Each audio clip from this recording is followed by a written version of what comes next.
يا عم ارضى، يا عم ارضى باللي ربنا بعتهولك، ارضى باللي ربنا قسمهولك. هل زعلك ده هيرجع حاجة؟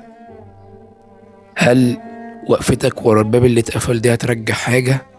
صدقني والله ما هترجع حاجة. ليه فاهم ان الباب اللي اتقفل ده خير ليك؟ ليه فاهم ان الباب اللي اتقفل ده سعادتك فيه؟ ليه فاهم ان الباب اللي اتقفل ده هو اصلا حياتك، مش هو جحيم حياتك؟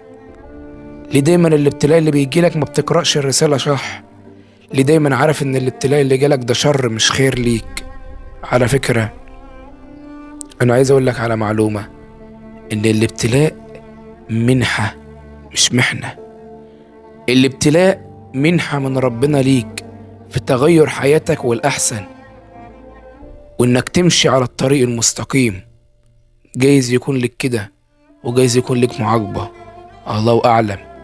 بس أنت خليك عارف وخليكي عارفة إن الحاجة اللي راحت منك مروحها منك ده خير مش شر. لعلها كانت تكون معاكي وما تستفيديش بيها أصلا، لعلها كانت تكون معاكي وتوريكي أسوأ ما في حياتك.